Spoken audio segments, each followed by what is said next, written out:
दोस्तों नमस्कार। मैं नाथ सोनांचली कथा कहानी और उपन्यास की संग के साथ पुनः हाजिर हूँ। दोस्तों इस समय हम लोग सुन रहे हैं निर्मल वर्मा की लिखी हुई कुछ श्रेष्ठ कहानियों का वाचन। इस कड़ी में आज लीजिए सुनिए निर्मल वर्मा की लिखी हुई एक और कहानी जिंदगी यहाँ और वहाँ का वाचन मेरे अर्थात नाथ सोनांचली के स्वर में। और तब फोन की घंटी बजी और वह समझ गया यह वह है। वह भागता हुआ मेज के पास आया। हेलो, उसने कहा। यह मैं हूं। दूसरी तरफ सन्नाटा रहा। हेलो, जैसे वह उसकी सहमी ठिठुरती आवाज सुन रही हो। हेलो हेलो, उसने थूक निगल कर कहा। कौन है? अब कौन है? उसने फोन के ऊपर देखा। खाली दीवार, जनवरी का महीना, एक खिड़की जिसका पर्दा उठ गया था। मैं 10 तक गिनती गिनूंगा, उसने सोचा। इस बीच कुछ नहीं बोलूंगा, वह फोन बंद कर देगी और खतरा टल जाएगा। हुआ भी यही। दूसरी तरफ सन्नाटा हो गया और वह गिनने लगा, पर दूसरे ही क्षण उसका स्वर सुनाई दिया, घबराया सा, नर्वस, फोन के काले सन्नाटे को भेदता हुआ। फैटी, तुम सुन रहे हो? तुम बोलते क्यों नहीं? यह तुम क्या बड़बड़ा रहे हो? मैं सुन भी नहीं सकती। मैं गिनती गिन रहा था, उसने खिसियानी सी आवाज में कहा। क्या कहा? गिनती? वह धीरे से हंसी, एक छोटी सी हताश हंसी जो फोन के भीतर एक घबराई चिड़िया सी घूम रही थी। सुनो, आज मैं तुम्हारे घर नहीं आ सकूंगी, मैं लाइब्रेरी में रहूंगी, उसने कहा। क्या तुम वहां आ सकोगे? मन में आया कह दे। इरा, आज नहीं, आज मुझे काम है, काम। वह उसकी आवाज को पकड़ लेगी, मरोड़कर उसका झूठ निचोड़ देगी। घर में अकेले रहना कोई काम है? वह विश्वास नहीं करेगी। वह सोचेगी, मैं फिर उसे सता रहा हूं।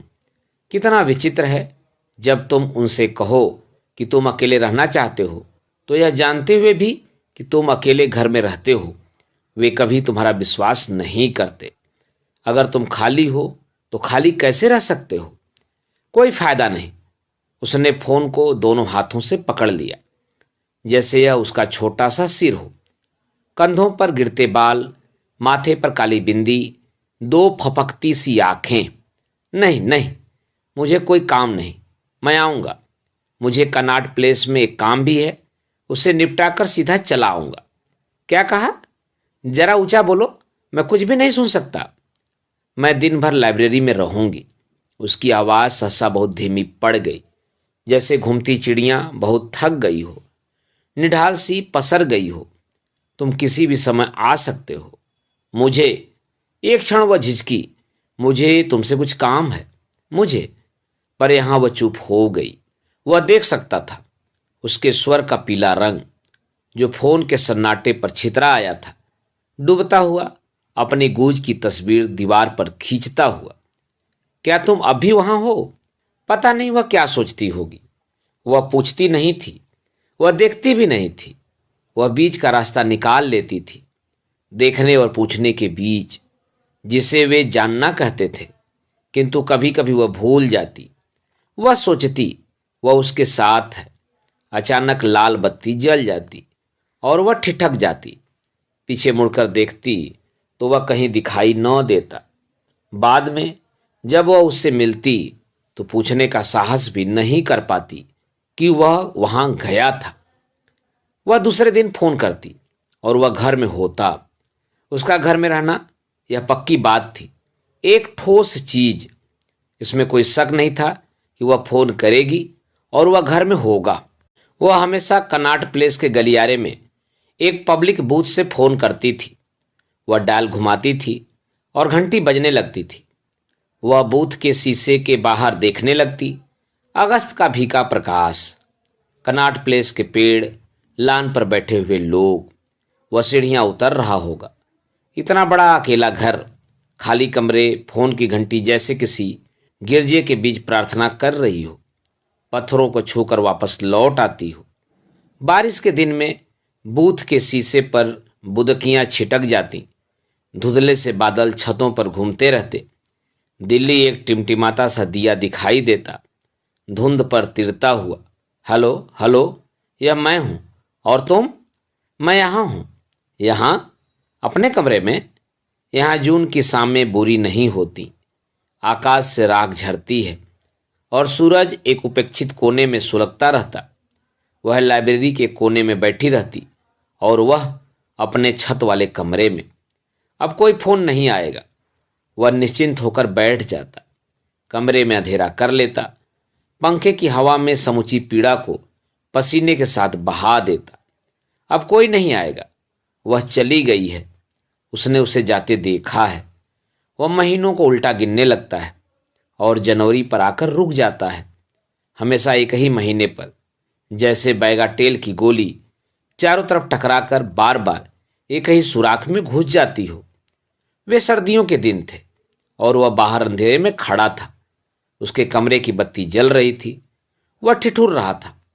वह नींद नहीं है, वह एक दूसरा समय है, नींद की तरह छायादार। वह झाड़ियों के पीछे खड़ा है, उसके कमरे को देख रहा है। वहीं नींबू की झाड़ी और एक छोटा सा लान, खाली और उजाड़। वहां अब कोई नहीं रहता। विश्वास नहीं होता, मैं वही आदमी हूं जो 4 महीने पहले था, उसके घर के बाहर अंधेरे में खड़ा था। फैटी, तुम वही हो, सच तुम वही हो और बिल्कुल नहीं बदले। मैं वही हूं जो 35 साल पहले इस दुनिया में आया था। यदि वे जीवित होते तो एकदम उसे पहचान जाते। यदि तुम बरसों बाद घर लौट कर आओ तो वे एकदम पहचान लेते हैं, पर वे यह नहीं जानते तुम कहाँ से लौट कर आए हो। वे कभी सोच भी नहीं सकते कि इतनी यातना सहकर उन्होंने जिसे जन्म दिया है वह बड़ा होकर इतनी यातना बर्दाश्त कर सकता है। इसीलिए वे चले जाते हैं, अपने बच्चों से पहले ही उठ जाते हैं, खत्म हो जाते हैं, मर जाते हैं। और बच्चे, उन्हें कोई जल्दी नहीं। एक खाली मकान और अंतहीन समय, मैं उनमें हूं, मैं बचा रह गया हूं, मुझे कोई जल्दी नहीं। शुरू में ऐसा नहीं था, वह हमेशा जल्दी में रहता था। वह जब अकेला दिखाई देता तो भी लगता जैसे कोई उसके साथ है, एक कुत्ते की तरह उसके पीछे घिसड़ता जा रहा है। वह कभी अचानक बीच सड़क पर खड़ा हो जाता, जैसे उसने किसी को देख लिया हो। पेड़ के नीचे कोई अद्भुत सा कीड़ा, धूप में नहाती कोई तितली, या कोई ट्यून पियानो के बाहर आती हुई, जिसे सुनकर वह बंगले की दीवार से सट जाता, मुस्कुराने लगता। और तब मुझे अजीब सा भ्रम होता कि वह उन अकेले लोगों में है जो अकेला होने पर भी सारी दुनिया साथ लेकर चलते हैं। मुझे कभी कभी तीव्र सी आकांक्षा होती है कि एक बार मैं दीवार पर चढ़कर नीचे वहां उसके अकेलेपन में झांक कर देख सकूं। वह किससे बोलता है, कहाँ जाता है, क्यों अचानक मुस्कुराने लगता है। पर मैं लाइब्रेरी में बैठी रहती और उसे दूर से देखा करती। जब कभी मैं लिखते लिखते थक जाती तो डेस्क पर अपना माथा टिका देती, अपनी थीसिस के बारे में भूल जाती और उन दिनों के बारे में सोचने लगती जब मैं शहर घूमा करती थी। दिल्ली बड़ा शहर था, पर कुछ ऐसी जगह थी जहां एक दो चेहरे बार बार दिखाई दे जाते थे। मैं घर से बाहर निकलती, जैसे कुछ लोग जुआ खेलने या रेस कोर्स में जाते हैं। क्या उन्हें सही पत्ता हाथ लग जाएगा? कौन सा घोड़ा सबसे आगे भागेगा? मैं अपने से खेलने लगती, क्या वह इस कंसर्ट में आएगा? या इतवार के दिन नेशनल म्यूजियम के हाल में मुझे भ्रम होता वह भी कहीं पीछे खड़ा है, 7वीं सदी की किसी मूर्ति को देख रहा है। वह अचानक दिखाई दे जाता और तब मैं जीत जाती। मेरा दिल तेजी से धड़कने लगता। किसी थिएटर से बाहर आते हुए या म्यूजिक कॉन्फ्रेंस में जो सर्दी की रातों में देर तक चलती रहती, मैं टैक्सी की तलाश में एक तरफ खड़ी रहती और वह दूसरी तरफ बस स्टैंड की तरफ जाता हुआ दिखाई दे जाता, जहां स्कूटर खड़े रहते। दिल्ली अजीब शहर है। कुछ ऐसे स्थल हैं जहां वे हमेशा दिखाई दिए जाते हैं। एक चलती फिरती दुनिया जिसके सदस्य एक दूसरे को नहीं जानते, फिर भी हमेशा एक दूसरे से मिलते हैं। अंधेरे हाल में एक साथ ताली बजाते हैं, पर एक दूसरे को जानते नहीं, छूते नहीं। तमाशा खत्म होते ही अपने अपने कोनों में खो जाते हैं। फिर गर्मियां आई और लोग बाहर जाने लगे। नैनीताल, मसूरी, शिमला, उन मौसमी परिंदों की तरह जो सीजन बदलने पर अपने घोंसलों को छोड़कर उड़ जाते हैं। दिल्ली की सड़कों पर अब भी भीड़ दिखाई देती है, किंतु वे लोग जिन्हें हम जानते थे अब कहीं दिखाई नहीं देते। थिएटर के हाल बंद हो जाते, म्यूजियम के गलियारे उजाड़ दिखाई देते, जैसे बाहर का समय भी भीतर की उन्नीदी कलाकृतियों की नींद में शामिल हो गया हो। एक दिन विचित्र घटना हुई। मैं लाइब्रेरी में बैठी थी, पिछली सीट पर, जहां रोशनदान की रोशनी सीधे डेस्क पर पड़ती थी। एक गौरैया रोशनदान के शीशे पर तिनके जमा कर रही थी और उसकी छाया सीधे मेरे नोट्स पर गिर रही थी। मुझे यह डिटेल अच्छी तरह याद है, क्योंकि अचानक मुझे लगा कि किसी ने आकर उस गौरैया को बीच में काट दिया हो और उसे अपनी ओट में छिपा लिया हो। मैंने सिर उठाया तो वह दिखाई दिया। यह पहला मौका था जब मैंने उसे पहली बार इतनी पास से देखा था। वह निश्चल खड़ा रहा, जैसे वह गलत रास्ते पर है और वापस मुड़ना चाहता है। क्या मैं आपको डिस्टर्ब कर रहा हूं? मैंने सिर हिलाया और जल्दी से कागज समेट लिए, जैसे मैं उन्हें उसकी आंखों से बचा रही हूं। पर उसकी आंखें मुझ पर थीं और उनमें एक दूर का दिलासा था। मैं मुस्कुराने लगी। क्या कुछ काम है? मैंने पूछा।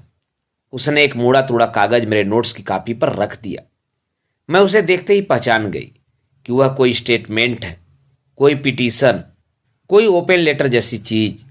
ईश्वर ही जानता है ऐसी चीजें उन दिनों कितनी निकला करती थी। मैं उसे ध्यान से पढ़ने लगी, पर मेरा ध्यान उसकी तरफ लगा था। वह अब भी खड़ा था। मुझे क्या करना होगा? मैंने उसकी ओर देखा। कुछ नहीं, उसने कहा। अगर आप इससे सहमत हैं तो साइन कर दीजिए। इसका कोई फायदा होगा? मैंने कुछ चिढ़ाते हुए कहा, ताकि वह बाहर निकल सके, सामने आ सके। होगा क्यों नहीं? उसने कहा। फायदा नहीं, लेकिन अगर हम उनका ध्यान अन्याय की तरफ खींच सके। कोई और कहता तो मैं हंसने लगती, लेकिन वह लाइब्रेरी के आधे अंधेरे में चुप खड़ा था। बाहर जून की तपती घुटती शाम थी।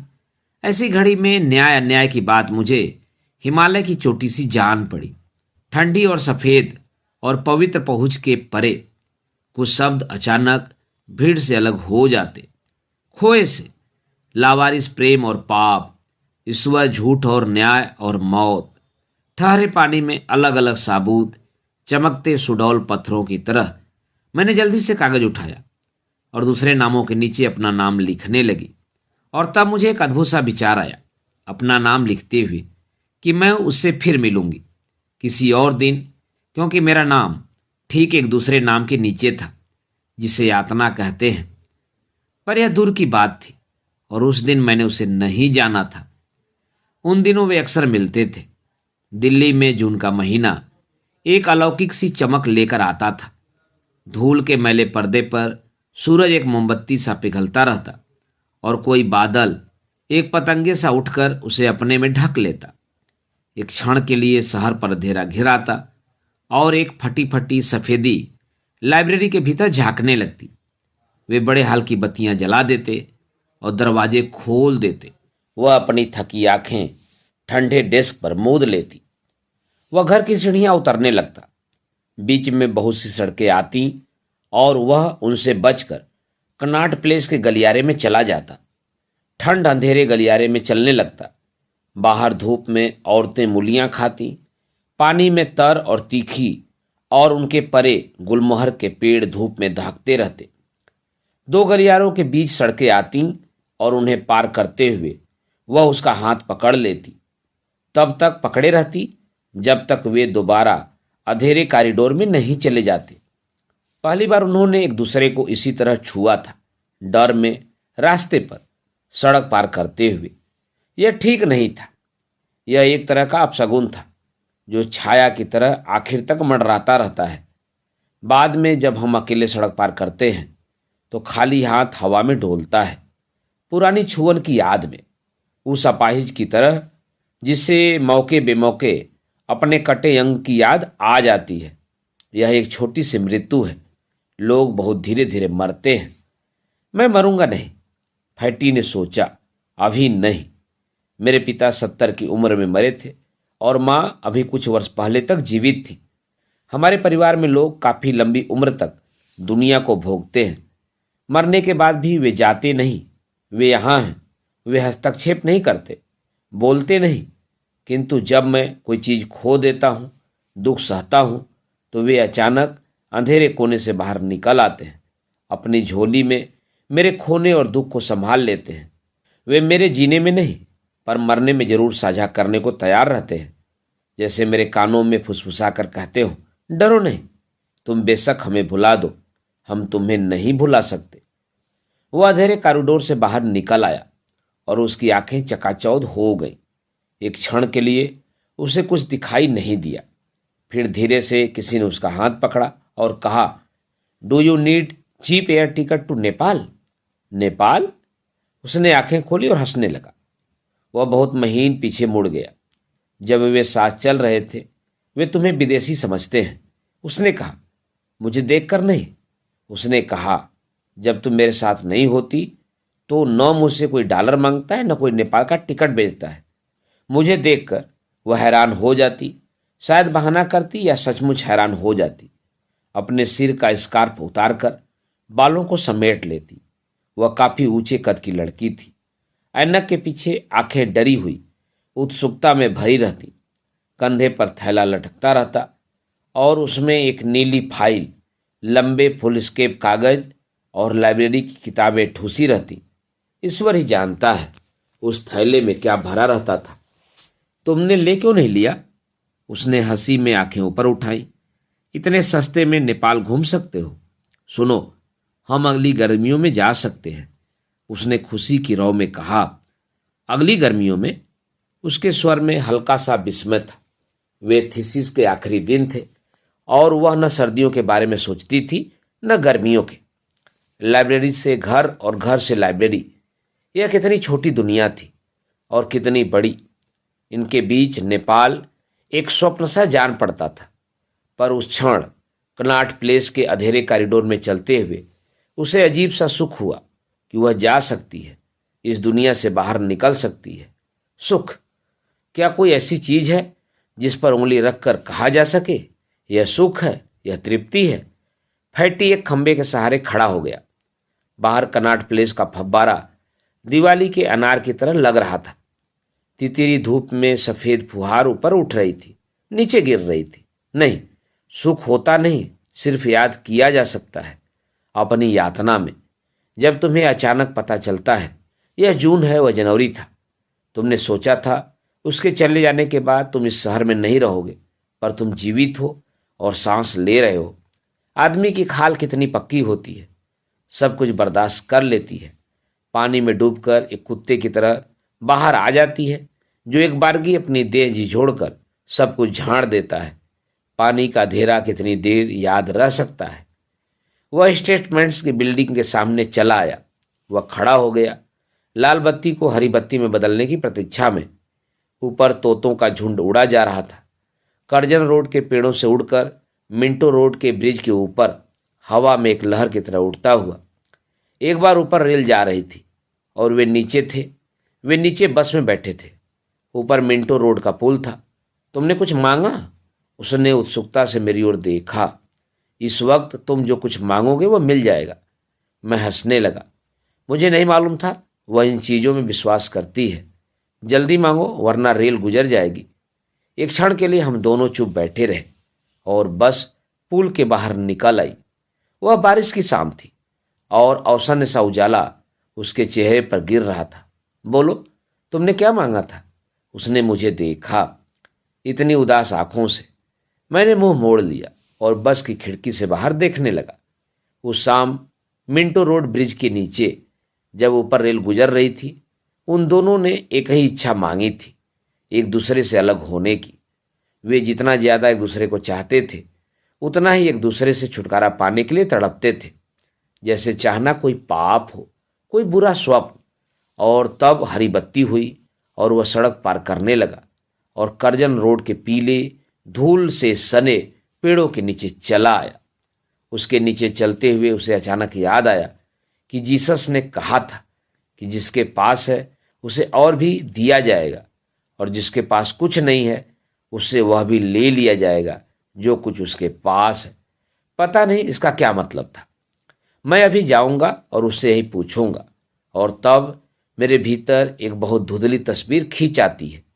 वह लाइब्रेरी के कोने में बैठी होगी, अपनी रिसर्च की कापियों में डूबी हुई। वह सोच रही होगी, अब मैं नहीं आऊँगा। वह दोबारा फ़ोन करेगी और घर में कोई नहीं होगा। घर के सूने कमरों में फ़ोन की घंटी बेमतलब चीखती रहेगी, क्योंकि मैं यहाँ हूँ, करजन रोड के पेड़ों के नीचे। ऊपर तोतों का झुंड शाम की धूप में मिंटो ब्रिज की तरफ जा रहा है, बाइबिल का सिर्फ एक वाक्य दोहराता हुआ, जिसके पास है और जिसके पास नहीं है। वह एक खेल था। वे दोनों खेलते थे, खासकर उन दिनों जब वह बहुत थक जाती। लाइब्रेरी से सीधे आकर उसके कमरे में लेट जाती थी। वह अपने कमरे के दरवाजे खोल देता। नीचे के कमरों में सन्नाटा रहता और वे बंद रहते थे। सिर्फ छत खुली रहती। जून का अंधेरा छोटे छोटे टुकड़ों में आता था। हर टुकड़े पर ढेर से तारे बिछे रहते। वे उन्हें दरवाजे पर सरकता हुआ देखते रहते। वह एक खेल था, जादू और चमत्कार, जहां वे दोनों बिना एक शब्द भी बोले एक दूसरे की इच्छा भाप लेते थे। कुछ लोग इसे टेलीपैथी कहते हैं। जब दो अलग अलग व्यक्ति एक ही घड़ी में एक ही बात सोच लेते हैं। वे जब उसके कमरे में आते थे तो वह अंधेरे में आंखें मूंद कर लेट जाती थी, थकी और निढाल। वह हीटर पर पानी उबालने रख देता और वो फिर उसके पास आकर बैठ जाता। दोनों अंधेरे में एक दूसरे की सांसें सुनने लगते। सुनो, उसने सिर उठाकर कहा, मैंने कभी तुम्हारे फादर को नहीं देखा। तुम्हें मालूम नहीं वे मर गए? मुझे मालूम है, उसने कहा, पर तुमने कभी उनकी फोटो भी नहीं दिखाई। वह उठ बैठती और खेल शुरू हो जाता। वह काफ़ी विचित्र खेल था, क्योंकि कुछ देर के लिए हम एक दूसरे को बिल्कुल भूल जाते थे। इस समय से छूटकर एक दूसरे समय में चले जाते थे, जहां मेरा घर धीरे धीरे जागने लगता। बंद कमरों के दरवाजे खुल जाते, जैसे वह एक म्यूजियम हो। मैं गाइड हूं और वह चुपचाप आंखें फाड़ते हुए हर चीज को देखने लगती। मैं एक अलमारी खोलता, फिर दूसरी। पता नहीं वह फोटो कहाँ थी जो 30 साल पहले ली गई थी। उसे ढूंढते हुए दूसरी चीजें बाहर आ जाती। मैं उन्हें छिपाने की कोशिश करता और वह मेरा हाथ हटा देती। मुझे याद है, वह माँ की नथ बहुत ध्यान से देखा करती थी। मैं उससे नफरत करता था, क्योंकि उसने माँ की समूची नाक छील डाली थी। अलमारी के दूसरे कोने में मेरे पिता के नकली दांत रखे थे। मैंने उन्हें संभाल कर रखा था, उसी गिलास जिसमें वे उन्हें उतार कर रखते थे। दांतों के बीच अब भी डबल रोटी के कुछ टुकड़े फंसे थे, जो उन्होंने पिछली रात खाए थे, मरने से एक रात पहले। उसने पूछा। वह मेरे पीछे खड़ी थी, उसका हाथ मेरे कंधे पर था, जैसे वह मुझे बचाने की कोशिश कर रही हो, पर मैं बचाव के बाहर था। मैं बरसों से उस घर में अकेला रह रहा था। मैं उसके कोने कोने को जानता था। मुझे किसी बचाव की जरूरत नहीं थी। यह पलंग देखती हो, यह बिस्तर, उसने कहा। वे यहाँ लेटते थे। मैं ऊपर सोता था, वहां बरसाती में जहां तुम आती हो। मैं उसके पीछे चलती गई। वह एक लंबा हॉल था। कोने में एक तिपाई रखी थी, पीछे कपड़ों का वार्डरोब। उसने खिड़की खोली और तब अचानक रोशनी का सैलाब भीतर चला आया, जैसे बरसों से बाहर जमा हो भीतर आने की प्रतीक्षा में। रोशनी बिस्तर पर आ रही थी। एक उठा हुआ तकिया, 2 कंबल, बीच में एक गड्ढा, जैसे कोई वहां लेटा था, अभी अभी बाहर गया था। यह उनका बिस्तर था। मैंने उसकी ओर देखा और तब मेरा दिल जोर से धड़कने लगा। मुझे लगा जैसे मैंने किसी प्रेत को देखा है, कोने में खड़ा हुआ मुस्कुराता हुआ। तब मुझे अचानक याद आया, वह सड़क पर चलता हुआ इसी तरह मुस्कुराता था, अपने आप अकेले में, जैसे उसने किसी अदृश्य चीज को देखा है। भीतर की दुनिया से बाहर आते हुए वह ठिठक जाता था। वह खुद अपने से बोलने लगता था। फैटी। मैंने उसका कंधा हिलाया। उसने मेरी ओर देखा, जैसे मैं कोई शीशे की दीवार हूं और वह मेरे भीतर गुजर कर मेरे पार देख रहा है। हाँ, वे यही मरे थे, उसने कहा। मैं उनकी तिपाई पर दवा रख देता था, पेशाब की बोतल साफ कर देता था। मैं उनके सिरहाने की खिड़की खोल देता था। तुम जानती हो, दिल्ली में अगस्त की रातें कितनी साफ होती हैं। सोने से पहले वे आकाशगंगा देखते थे। उन्हें कभी नींद की गोलियों की जरूरत नहीं महसूस हुई। वे कहते थे, तारों के बीच सफ़ेद लाइन पर चलते हुए मुझे नींद आ जाती है। मेरी तरफ हैरानी से मत देखो, वे सचमुच विचित्र आदमी थे। जब उन्हें पता चला कि मैं लिखता हूँ तो एक दिन उन्होंने मुझे अपना रजिस्टर दिखाया, मरने से 2 दिन पहले। प्लीज टर्न टू पेज 97, उन्होंने कहा। वे अपने बच्चों से हमेशा अंग्रेजी में बोलते थे। मैंने रजिस्टर खोला तो 97 पृष्ठ पर सारा पन्ना खाली पड़ा था। सिर्फ ऊपर लिखा था, life here and here after. मैंने उसकी तरफ देखा तो वे मुस्कुराने लगे। यह टाइटिल है, उन्होंने कहा। जब बैठने लायक होऊंगा तो सब कुछ लिख डालूंगा। मैं बहुत कुछ उन जैसा हूं। मेरी बड़ी बहन मुझसे कहती थी कि मुझ में और बाबू के बीच एक बहुत पतला और महीन सा धागा है जो उनकी दुनिया को मुझसे अलग कर देता है। जिस दिन मैं वह धागा तोड़ दूंगा, मैं वही होऊंगा जहां वह है, बिल्कुल निर्दोष और पवित्र जगह में। बिट्टी, इधर देखो, यह फोटो है। अब तुम उन्हें देख सकती हो। इधर नहीं, उधर खिड़की के पास आ जाओ, रोशनी में देखो। मेरी उम्र कोई 7 बरस की रही होगी। तुम हंसोगी, पर सच बात यह है, मैं दिन भर रोता रहा। मैंने सोचा मेरी अंतिम घड़ी आ पहुंची है। मेरा यह अंधविश्वास था कि फोटो खिंचवाते ही मेरे भीतर का फुरना, यह माँ का शब्द था जिसका मतलब शायद आत्मा से रहा होगा। जब कभी मैं गुस्से में आकर खाना नहीं खाता था तो वे मुझे डराती थीं कि जब मैं सो जाऊंगा मेरा फुरना मेरी देह से निकलकर रसोई में चला जाएगा, रात भर भूखा प्यासा मर्राता रहेगा। हाँ, तो मेरा फुरना मुझे छोड़कर फोटो पर चिपक जाएगा, जैसे कोई तितली एल्बम के कागज पर चिपक जाती है, मर जाती है। मुझे डर था कि फोटो में आते ही मैं इस दुनिया से चला जाऊंगा, क्योंकि आदमी एक ही समय में 2 जगह मौजूद नहीं रह सकता। यही कारण है कि मैं इस तरह आतंकित, बदहवास, गमगीन निगाहों से दुनिया को देख रहा हूं। मेरी माँ कुर्सी पर बैठी है, बाबू पीछे खड़े हैं।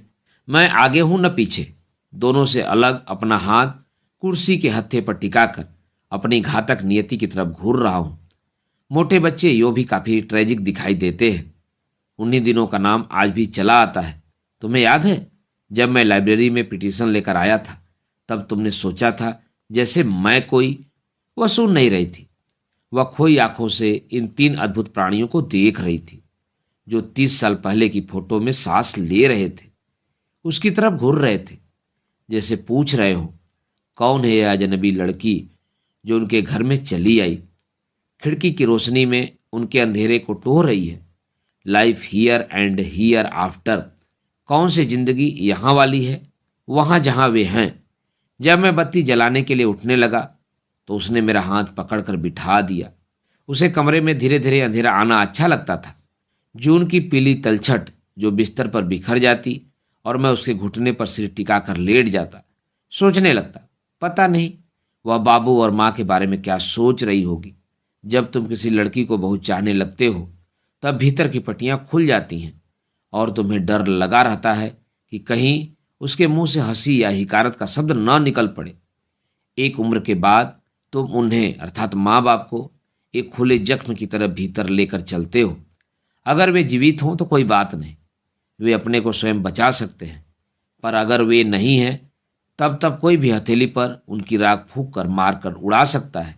सुनो, उसने धीरे से कहा, और तब उसका स्वर सुनकर मेरा दिल धड़कने लगा। मैं उसके स्वर को पहचानता था। जब उसे बहुत कड़वी, बहुत घातक बात कहनी होती थी, उसका स्वर अचानक बहुत कोमल हो जाता था। फैटी, उसने कहा, मुझे नहीं मालूम था तुम इतने बदल जाओगे। कैसे? मैंने कहा, फोटो में तुम बिल्कुल निर्दोष दिखाई देते हो। उसने यही शब्द कहा था, निर्दोष, जिसे सुनकर मुझे लगा जैसे मैं गंदगी में डूबा हूं। 30 साल से जमा होते पाप, झूठ और धोखा। मैं हंसने लगा। इरा, यह फोटो 30 साल पहले की है। मैं तब 7 बरस का था। मुझे मालूम है, उसने कहा। तुम्हें कुछ भी नहीं मालूम। मेरी देह गुस्से और पसीने से थरथरा रही थी। उसने मेरा सिर अपने घुटनों से हटा दिया, अलग कर दिया, जैसे मुझे कोई छूत की बीमारी हो। इच्छा हुई उठकर कमरे की बत्ती जला दूं, एक बार उसकी आंखों से दोबारा अपने को देखूं। बैंक के जिस खाते में हमने अपना प्रेम जमा किया था, क्या उसमें से मैं एक पाई विश्वास नहीं भुना सकता? लेकिन मैं उठा नहीं। मैं अंधेरे में बैठा रहा। मुझे शक हुआ वह मुझे देख रही है। ऐसा कई बार होता है जब अंधेरे में तुम एक दूसरे को नहीं देख सकते, लेकिन यह पता चल जाता है कि वह तुम्हें देख रहा है, तौल रहा है, परख रहा है, और तुम कुछ भी नहीं कर सकते। कोई दलील, कोई पैरवी, कोई बचाव तुम्हें नहीं बचा सकता। वह शायद समझ गई। उसने अंधेरे में हाथ उठाया और मेरा चेहरा टटोलने लगी। मैंने उसे बीच में ही पकड़ लिया। सुनो, उसने कहा, क्या तुम मुझे सचमुच चाहते हो? क्या मैं तुम पर भरोसा कर सकती हूँ? वह इतना हताश, इतना कातर, इतना संपूर्ण प्रश्न था कि मैंने जल्दी से उसका हाथ अपने चेहरे से हटा दिया। जैसे अचानक किसी ने मुझे रास्ते में पकड़कर दिन दहाड़े पूछा हो, फैटी, क्या तुम ईश्वर में विश्वास करते हो? एक पागल सा विचार आता है। अगर इसका कोई जवाब नहीं है तो तुम जी नहीं रहे हो। तुम बहुत साल पहले मर गए थे जब तुम्हारा फोटो खींचा गया था। तुम्हारा फुरना कहीं और है। तुम्हें यह भी नहीं मालूम तुमने उसे रास्ते में कहाँ गिरा दिया।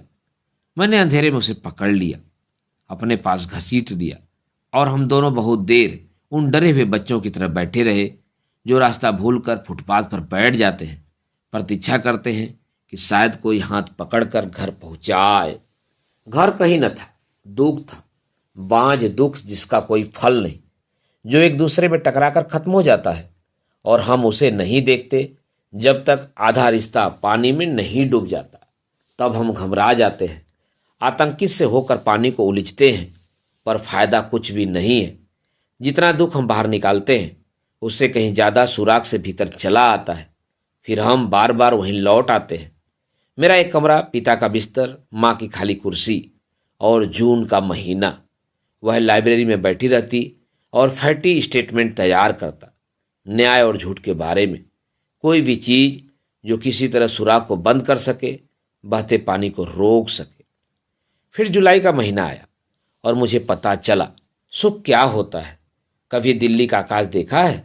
मेरा मतलब है जुलाई में टेलीफोन बूथ के शीशे के बाहर जब बादलों के पीछे एक हल्का और पीला रोशनी का धब्बा दिखाई देता है। नहीं, दिखाई नहीं देता, सिर्फ आभास होता है। कोई चीज चमक रही है। वह सूरज है, सूरज का एक क्षंतिप्त धुला हुआ प्रेत। हमारा सुख बिल्कुल वैसा था, एक डबडबाई रोशनी का भ्रम, माया और सच के बीच एक भागती हुई छांव। वह मेरे घर के ऊपर ठहर जाती और हम अपनी चटाई और चादर बाहर ले आते। थोड़ी सी बारिश की बूंदें छत की धूल को समेट लेती और एक सोधा दुधैला सा धुआं हवा में उड़ने लगता। हम छत पर अकेले लेटे रहते। मुझे कोई खतरा नहीं था कि कोई हमारे सुख में दखल दे सकेगा, क्योंकि वे बरसों पहले मर गए थे और सब कमरे और अलमारियां और मकान की छत मेरे हवाले कर गए थे। भूख की चिंता नहीं थी। वो अपना टिफिन दान मेरे हीटर पर रख देती, अंडे की भुजिया, आलू, टोस्ट, और जब कभी उसकी माँ बहुत खुश होती तो पीले नमकीन चावल जिनमें मटर पड़े रहते। मेरे पास सूखी चीज़ें रहती थी, डबल रोटी, चीज़ और मछली के डब्बे। कभी कभी मैं उसे हैरान कर देता जब मैं उसे ज़बरदस्ती बाहर छत पर बिठा देता, आंखों पर रुमाल बांध देता ताकि वह भीतर न देख सके, और चीज़ का आमलेट बनाकर उसके सामने रख देता। वह खाने लगती, हैरान होकर मेरी ओर देखती और मैं उसकी पट्टी उतार देता ताकि वह मुझे अच्छी तरह देख सके। किसने सिखलाया तुमको? उसने पूछा, जैसे आमलेट बनाना दुनिया का 8वां विस्मय हो। किसी ने नहीं, मैंने कहा। जब मैं बाहर था तो सब कुछ खुद बनाता था। तुम खुद बनाते थे? हाँ, क्यों? मुझे नहीं मालूम था इतनी मामूली सी बात उसे छू डालेगी। मैं कुछ भी नहीं बना सकती, उसने कहा और अपना सिर मेरे कंधे के नीचे टिका दिया। उसका सिर मेरे गले के नीचे था और मैं उसकी सिर्फ प्रोफाइल देख सकता था। आधा माथा, पलकों के बाल और खुले हुए होठ, जैसे बच्चे कुछ सोचते हुए मुंह खोल देते हैं। तुम सोचते हो अगर मैं बाहर जाऊं तो अपने पर रह सकती हूँ? बाहर कहाँ? कहीं भी, विदेश नहीं, लेकिन अपने घर के बाहर। क्या करोगी? मैंने धीरे से उसका सिर उठाया, उसकी आंखों को देखा जो मेरे चेहरे पर टिकी थी। क्या अपना घर छोड़ दोगी? सहसा उसकी देह सिकुड़ गई। यह भयानक क्षण होता जब वो अपने में सिकुड़ जाती और मुझे कुछ भी पता नहीं चलता था कि वह क्या सोच रही है, जैसे उसकी देह मुझसे सटी हो, पर वह स्वयं मुझे छोड़कर चली गई हो। उन जानवरों की तरह जो खतरे की हट पाते ही अपना रंग बदल लेते हैं। पेड़ या घास या पत्तों के बीच वे भी पेड़ और घास और पत्ते बन जाते हैं, होते हुए भी कहीं दिखाई नहीं देते। हीरा, मैं उसे हिलाने लगता और वह लौट आती, हैरानी से चारों तरफ देखती, मानो तय नहीं कर पा रही हो कि वह कहाँ है, अपने घर में या मेरे कमरे की छत पर। वह कमरे के भीतर जाती पर बत्ती नहीं जलाती। कमरे में एक महीन रेत सा उजाला रेंगता रहता, जुलाई की रोशनी जो तारों से टपकती हुई भीतर तक चली आती। मैं बाहर उसे देखता, एक स्वप्निल सी सिलहट, उसका सिर दिखाई देता, मुंह में दबे क्लिप, कुर्सी पर किताबों के बीच उसकी जीन्स, कुर्ता, कंधे का थैला, थैले में नीची फाइल जिसके कागज ऊपर निकले रहते। अब लगता है वह जुलाई की एक शाम देखा था। वह गलत है, धोखा, क्योंकि जब हम पीछे मुड़कर देखते हैं तो सब शामें एक स्मृति पर टंग जाती हैं और हमें भ्रम होता है कि वह जुलाई की एक शाम हुआ था, जबकि उसमें अगस्त और सितंबर और अक्टूबर की सब घड़ियां शामिल हैं। एक प्राचीन फासिल की तरह जो ऊपर से सिर्फ एक पत्थर सा दिखाई देता है, किंतु जिसमें बीती हुई सदियों की तमाम हड्डियां परत दर परत जमा होती जाती हैं। वह बत्ती जला देती और दरवाजे के बाहर झांकने लगती। फैटी, मैं चुप रहता और छत के अंधेरे कोने में खड़ा रहता। फैटी, वह दोबारा बुलाती और कोई उत्तर न पाकर बाहर आ जाती। इधर उधर देखती और फिर पानी की टंकी के सामने खड़ी होती, नल की टूटी खोल देती और अपने कुर्तों की बाहों को मोड़कर मुंह धोने लगती। मैं देखता कैसे पानी उसके चेहरे पर बहता हुआ उसकी नाक की टिप पर एक बूंद की चमक में स्थिर हो जाता है, जैसे वह कोई अटका हुआ आंसू हो। मैं उसके पास आता और वह चौंक कर पीछे देखती। मेरे तपते होठ उसके गीले चेहरे की ठंडक को सोखने लगते। दुख में कोई डर नहीं होता, किंतु जिसे हम सुख कहते हैं वह हमेशा डरों से घिरा आता है। वह जाने की घड़ी होती और हालांकि हम दोनों एक शहर में रहते थे, जाने से पहले लगता जैसे हमें कोई चीथड़ों में फाड़ रहा है, तार तार कर रहा है। मैं ताला चाबी ढूंढने लगता और वह खाली टिफिन अपने झोले में डाल देती जहां उसकी थीसिस के नोट्स उघड़े रहते।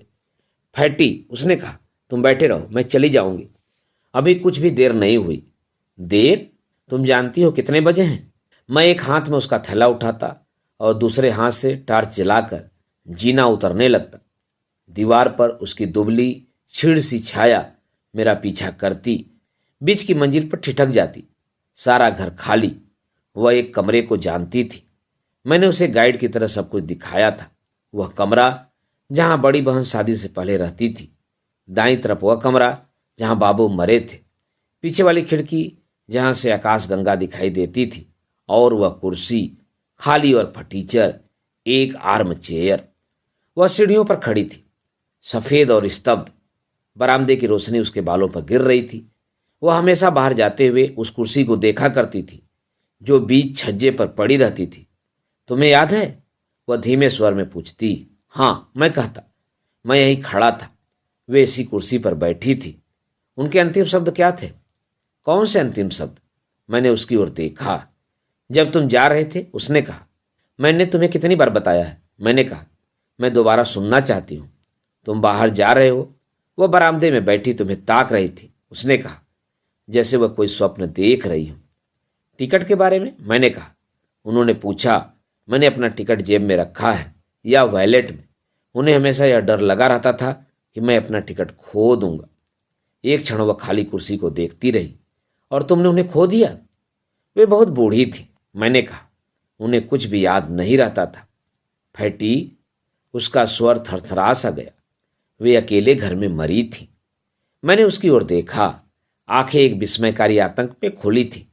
कहीं एक आईना है, लंबे पेड़ों से घिरी विक्टोरिया स्ट्रीट और बीच में एक छोटा सा पार्क और ऊपर घूमते हुए बादल, लंदन का पीला आलोक।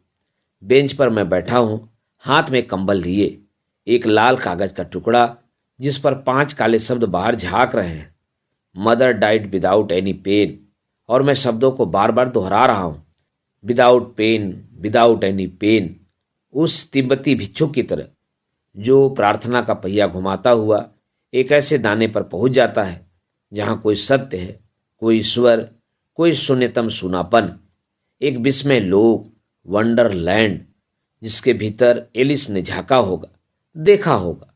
कोई दरवाजा दूसरी दुनिया को जाता है। अकेले में, हाँ अकेले में, मैंने कहा, लेकिन बिना किसी कष्ट के, विदाउट एनी पेन। उन्हें आखिरी वक्त कोई दुख नहीं था। इरा, उनके आखिरी दिन अकेले में बीते, पर सुख में बीते।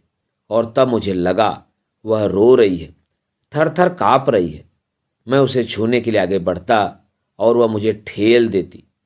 दीवार से सटकर त्रस्त निगाहों से मुझे देखने लगती, अजीब नफरत में। नफरत भी साधारण नहीं, बल्कि ऐसी जिसमें एक ठंडा पथरीला तिरस्कार छिपा रहता। तुम यहाँ क्या कर रहे हो फैटी? वह धीरे से कहती।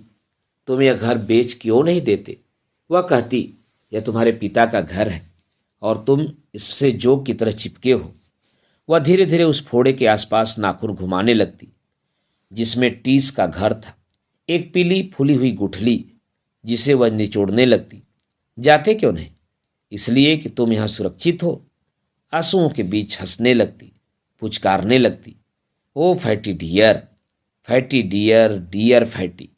अब वह सीधा उसकी सुई तले होता, एक अधमरा जीव जिसका धड़ कुचल जाता है, किंतु पूंछ दीवार पर अपने को पटकती रहती है। उसकी पीड़ा दुबक कर किसी कोने में भाग जाती। अलमारी में रखे बाबू के दांत, माँ की नथ, वह उनके पीछे छिप जाता। पोइट्री की किताबें, स्टेटमेंट, रिकॉर्ड, अपने को बचाने के लिए उसने कितनी चीजें जमा कर रखी थी, किंतु वह उसे लकड़ी के बाहर निकालती, जैसे हम छिपकली किसी छछुन्नर को अंधेरे सुरक्षित कोने से बाहर निकालते हैं।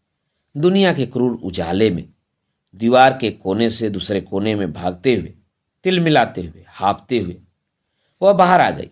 बाहर, जहाँ जुलाई का अंधेरा दिल्ली की छतों पर अटका था। वह स्कूटर लेती और उसके घर से दूर भागने लगती। कनॉट प्लेस, इंडिया गेट, पुराना किला, सब एक एक करके गुजर जाते। ऊपर सिर्फ बादल होते और छितरे हुए तारे जो जुलाई की रातों में धुले हुए बटनों से चमकते थे। न कोई पुल, न रेलगाड़ी जिसके नीचे मैं कोई इच्छा मांग सकती। उसने चाबी बाहर निकाली, गेट का ताला खोला और भीतर चली आई। छोटा सा लान, नींबू के पेड़ और ईंटों की दीवार, यह उसका घर था। वह कुछ देर अंधेरे में खड़ी रही। खिड़कियां खुली थीं। पापा टेलीविजन देख रहे होंगे, माँ कपड़ों पर इस्त्री कर रही होगी। वे जान लेते थे वह आ गई है, पर उसके कमरे में आने का साहस नहीं बटोर पाते थे। वह रसोई में जाकर टिफिन दान रखती, मुंह धोती और भागकर अपने कमरे में आ जाती। जल्दी से कोई रिकॉर्ड लगाती और बिना कपड़े बदले बिस्तर पर पसर जाती। बीच में समय बीतने लगता। अगस्त के खुले दिन और सितंबर का उदास आलोक, झाड़ियां और घास और पेड़ अपना रंग बदलने लगते। वह अपनी थकी आंखों को तकिए पर भींच लेती। वह हाल कमरे में आती, बिल्कुल दबे कदमों से। ऊपर पापा और माँ सो रहे होते। वह बत्ती भी नहीं जलाती। उसे फोन के सब नंबर मालूम थे और अंधेरे में वह डायल घुमाती और दूसरी तरफ घंटी सुनाई देती। वह सो रहा होगा। खाली घर के सन्नाटे में फोन की आवाज़ चीख रही होगी, हेलो हेलो। फैटी का स्वर उसे चौंका देता। वह सुन्न सी खड़ी रहती, हेलो हेलो हेलो, और तब सन्नाटा हो जाता। वह रिसीवर रख देता और फोन पर धीरे से कहती, फैटी, यह मैं हूं। मैं सिर्फ तुम्हारी आवाज़ सुनना चाहती थी। वह नवंबर का महीना था और उसकी आवाज़ को दिल्ली की हवा पकड़ लेती और सड़क पर उड़ने लगती। चलते हुए लोग क्षण भर के लिए ठिठक जाते। कौन है यह फैटी, वे सोचने लगते। किंतु शहर की हवा में इतने नाम, इतनी सांसें, इतने आंसू तीरते रहते कि यह अनुमान लगाना असंभव हो जाता कि किसका नाम किसने पुकारा है। और वे सिर हिलाकर आगे बढ़ जाते, भूल जाते, भीड़ में खो जाते। लेकिन वह कभी नहीं भूल पाती। यह मेरा भेद है, वह सोचती, मेरा सबसे बड़ा भेद, रहस्य। फैटी, मुझे देखो और तब तुम्हें पता चलेगा कि तुम सबसे बड़े पाखंडी, झूठी, हिपोक्रेट, दुनिया के सबसे बड़ी हिपोक्रेट लड़की को देख रहे हो। तुम हंस रहे हो, लेकिन ठहरो, मैं तुम्हें कुछ दिखाना चाहती हूँ। यह मेरी पोटली है। हंसो नहीं, खोलो, खोल कर देखो। नहीं, ये थीसिस के नोट्स नहीं, इन्हें अलग रहने दो। ये पोएट्री की पतली पेंगुइन किताबें नहीं, अन्ना अखमातोवा नेरूदा नहीं, नहीं। ये कागज, ये नोट्स, ये सॉनेट्स नहीं। फिर क्या? सुनो, तुम्हारे घर से जब मैं अपने घर लौटती हूँ तो बहुत देर तक मैं नीचे लान में खड़ी रहती हूँ। अंधेरे में ऊपर देखती हूँ, पीली ईंटों की दीवार, हरी खिड़कियाँ, खिड़कियों पर झूलती लताएं, पूरा एक बंगला, एक मकान। जानते हो, वे इसे मेरे लिए छोड़ जाएंगे। मैं खुली आंखों से इन खिड़कियों, हवा में फरफराते पर्दों को देखती हूँ। वे अब डाइनिंग रूम में बैठे होंगे। वे तब तक खाली प्लेटों के आगे बैठे रहते हैं जब तक मैं नहीं आ जाती, अपनी इकलौती बेटी की प्रतीक्षा में, आधे जागते हुए, आधे सोते हुए। फैटी, जैसे तुम अपने माँ बाप के बारे में सोचते हो, वे मेरे बारे में सोचते हैं। एक दिन जब वे नहीं रहेंगे, मैं उनकी वसीयत से बाहर आऊंगी, एक सांप की तरह जो समूची जायदाद, घर, कोठी, गहने जेवर पर फन फैलाता है और उन्हें अपने भीतर डस लेता है। एक कीड़ा जो जिंदगी भर उनके खून से चिपका रहता है और उनके मरने पर कोनों में जाकर उनकी हड्डियों को कुतरता है जब तक वे बिल्कुल साफ नहीं हो जाती, जिन पर खून और मांस का निशान भी नहीं दिखाई देता। इन पर बैठकर एक दिन मैं उन लोगों से मिल जाऊंगा जो हर जगह हैं। तुमने उन्हें देखा नहीं? नैनीताल और मसूरी की सड़कों पर घोड़ों को दौड़ते हुए, दोपहर के समय अपनी उबी आंखों से समय कुतरते हुए। वे अलग अलग वेशों में आते हैं, दिल्ली की सड़कों पर गरीबों की चर्चा करते हुए। वे वल्गर नहीं हैं, वे बोल रहे हैं, लिख रहे हैं, पेंट कर रहे हैं। मैं उनमें हूँ, मैं अलग नहीं हूँ। वे कितनी साफ, कितनी निर्दोष, कितनी चमकदार हड्डियों पर बैठे हैं। फैटी, मैं उनमें हूँ, उनसे अलग नहीं हूँ। मैं सब देखती हूँ, बाग के उजले नीले अंधेरे में, और मैं भागने लगती हूँ। फैटी, मैं चीखती हूँ। मैं भागते हुए गेट के पास आती हूँ, पर गेट का ताला बंद है और तुम बाहर सड़क पर हो, अपने घर लौट रहे हो। मैं अंधेरे में तुम्हें देखती हूँ और तब मुझे वो दोपहर याद आती है जब तुम लाइब्रेरी में आए थे। तुम एक स्टेटमेंट लाए थे। मैं तुम्हें अक्सर दिल्ली की सड़कों पर देखा करती थी, पेड़ों के नीचे, घास के स्क्वायर में, उस कंसर्ट में जिसमें यहूदी मेनुहीन पहली बार हिंदुस्तान आए थे। मैं तुम्हें देखा करती थी और सोचती थी, नहीं, सोचती कुछ भी नहीं थी, हैरानी सी होती थी कैसे कुछ लोग दूसरों की मुक्ति के लिए घूमते हैं। वे असाधारण लोग होते होंगे, Paramhansa, Mother Teresa, Martin Luther King. वे अपना हाथ कंधे पर रखते होंगे और सब कुछ बदल जाता होगा। मैंने तुम्हें जब उस दिन लाइब्रेरी में देखा, मैंने सोचा मैं तुम्हारे कागज पर नाम लिखूंगी और हमेशा के लिए छुटकारा पा जाऊंगी। फिर मैंने तुम्हें देखा और सहसा ख्याल आया, मैं तुमसे ज़्यादा भाग्यवान हूँ। मैं अपना घर कभी भी छोड़ सकती हूँ, दिल्ली के बाहर जा सकती हूँ। दूसरी तरफ से देखो तो तुम मुझसे कहीं ज़्यादा भाग्यवान हो। तुम्हारे अपने विजन हैं, जरा सा स्विच दबाओ और वे चमकने लगते हैं। रोशनी के दायरे जिन्हें तुम किसी भी समय बाहर निकाल सकते हो, करीने से सजाते हो। पूरा एक म्यूजियम जो कर्जन रोड से लंदन की विक्टोरिया स्ट्रीट तक फैला है। नहीं, तुम सचमुच मुझसे कहीं कहीं ज़्यादा भाग्यवान हो। तुम एक दिन अपने घर के कोने में उन दिनों की पोटली भी रख लोगे जो मैंने तुम्हारे साथ बिताए थे। वह यह पोटली अपने साथ लाई है। जाने से पहले वह उसे सुपुर्द कर देना चाहती है। इसमें मार्च के पत्ते जमा हैं और जुलाई की रातें, गुलमोहर के फूल जो मई के शुरू में कनॉट प्लेस में धकते थे, और किताबों की दुकानें और टेलीफोन बूथ, मिंटो रोड का ब्रिज जिसके नीचे उन्होंने एक दोपहर एक दूसरे से मुक्ति पाने की प्रार्थना की थी। क्या ऐसी कोई पीड़ा है जो इस शहर के कोने से उखड़कर बाहर नहीं आती? वह लाइब्रेरी से बाहर आई और दरवाजे पर फैटी दिखाई दिया। वह जल्दी से उसके पास आया और उसका मन बैठने लगा। तुम कब आए? उसने बहुत क्षीण स्वर में पूछा। मैं कब से खड़ा हूं, उसने कहा। तुम लिख रही थी, मैं बाहर से तुम्हें देख रहा था। मैं तुम्हें लिख रही थी, उसने कहा और वह धीरे से हंसने लगा। मुझे लिख रही थी? दिखाओ। अभी नहीं। उसने अपना सिर उसकी छाती में दुबका लिया। उससे उसको बहुत शांति मिलती थी, जैसे दिन भर की थकी मादी चिड़िया अपने घोंसले में दुबक जाती है। क्या लिख रही थी? उसने उसके बालों पर अपना मुख रख दिया। एक भेद, उसने कहा। एक रहस्य, उसने कहा। एक मिस्ट्री। तुमने मुझे इसलिए बुलाया था? उसने उसका चेहरा उठाया और तब वो हतप्रभ सा हो गया।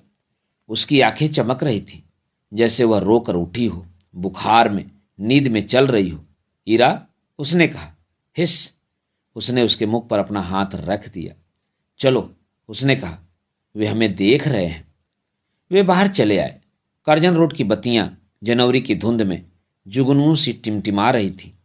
फैटी ने उसका थैला अपने कंधे पर लटका लिया। वह ध्यान से उसे देखने लगी, जैसे पहली बार उसे देखा था। छोटे पैरों में पेशावरी चप्पल, काली कार्डराय की पैंट, लंबा ढीला ब्राउन स्वेटर जो हमेशा नीचे से फट जाता था और वह उसे काले धागे से सी देती थी। स्कूटर लोगी? उसने पूछा। नहीं, पैदल चलेंगे। मैं तुमसे कुछ कहना चाहती हूँ। ईरा, क्या बात है? वह बीच सड़क पर ठिठक गया। वह चलती गई, सिर पर बंधा एक स्कार्फ, सलेटी रंग का कुर्ता, माथे पर काली बिंदी। वो अपने भीतर की धड़कनों को समेट लेती है, जैसे कोई तैराक कूदने से पहले अपनी समूची देह को बटोर लेता है। यह क्षण है, उसने सोचा, यह मौका है। मैं अभी नहीं कूदी तो जिंदगी भर किनारे पर खड़ी रहूंगी। फैटी, उसने एक कदम आगे बढ़ाया, फिर दूसरा, फिर उसका स्वेटर पकड़ लिया। वह आगे बढ़ी और आंखें मूंद ली। अब वह हवा में थी, अब वह कूद रही थी। मैं दिल्ली छोड़ रही हूं, उसने कहा। वह शांत थी, सब कुछ शांत था। वह जनवरी की शाम थी और वे चुपचाप चलते हुए इंडिया गेट के सामने खड़े हो गए थे। कब? उसने पूछा। कहाँ जाओगी? वह खड़ी हो गई। धुंध के बीच एक लौ जल रही थी, किसी अज्ञात सैनिक की याद में जो पहली लड़ाई में मरा था। मैंने अभी कुछ नहीं सोचा, उसने कहा। हिंदुस्तान बहुत बड़ा है। और वह धीरे से हंसने लगी। उसका हाथ पकड़ लिया। फैटी, उसने कहा, मैं कहीं भी जा सकती हूँ। घर छोड़ दोगी? एक क्षण वह सुनी सड़क पर ठिठक गई। याद आया, इस घड़ी अपनी माँ अपने कमरे में इस्त्री कर रही होगी। खाने की मेज पर 3 प्लेटें होंगी। पापा टेलीविजन देख रहे होंगे। मैं इन्हें छोड़ रही हूँ। घर नहीं, उनका पैसा नहीं। मैं कहीं भी हूँ, भूखी नहीं मरूंगी। मैं सेफ हूँ, सेफ, सेफ्टी फर्स्ट। एक घोर असीम हताशा में उसने इंडिया गेट को देखा। हल्की चांदनी में वह रेत का एक ढूंढ जान पड़ता था। चारों तरफ लंबी घास, हवा में हिलते पेड़। फैटी, उसने कहा, मेरी एक बात मानोगे? क्या ईरा? उसने बहुत धीमे स्वर में कहा। वह रुक गई। तुम कभी अपना घर नहीं छोड़ोगे? लेकिन उस दिन? उसने विस्मय से उसकी ओर देखा। तुम मुझे बाहर आने को कह रही थी। बाहर? बाहर दुनिया में। मुझे मालूम है, उसने सिर हिलाया। फैटी के माथे पर बिखरे बालों को ऊपर उठा दिया। तब मैं नहीं जानती थी कि वे तुम में रहते हैं, वे घर में हैं। वे कौन? फैटी ने हिचकते हुए कहा। ईरा, वे कब के मर गए। मर गए? वे धीरे से हंसने लगी। बरामदे में रखी कुर्सी, बिस्तर के पीछे आकाश, मिल्की वे वहाँ हैं। वे हमेशा वहाँ रहेंगे। फैटी, मुझे देखो।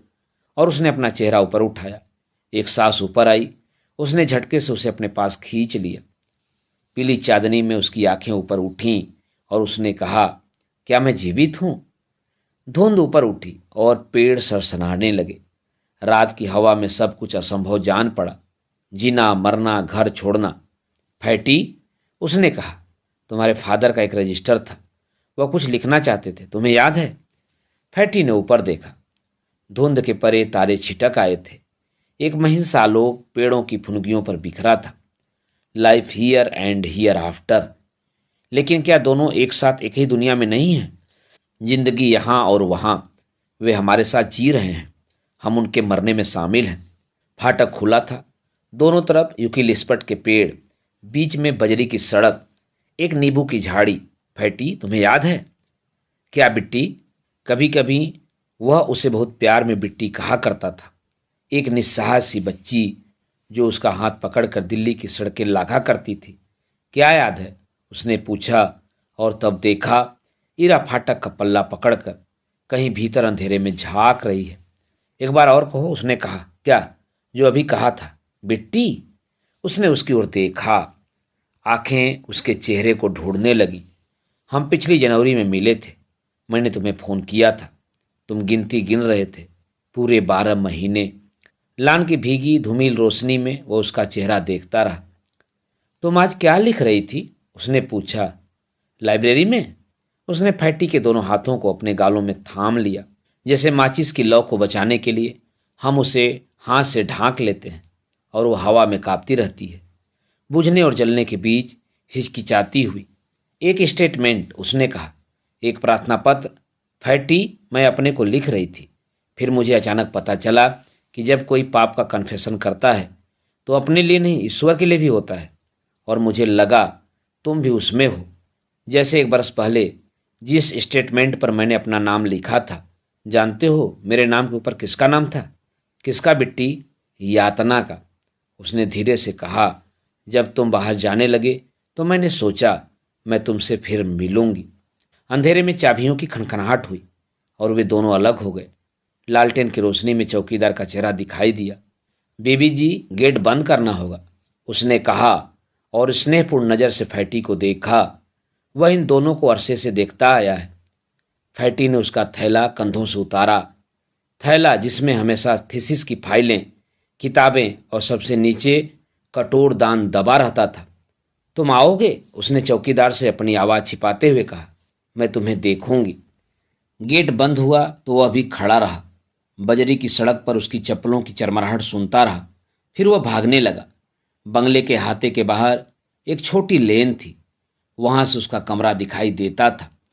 टेरेस पर एक रोशनी का द्वीप। घर लौटने से पहले वह हमेशा उसे देखा करता था।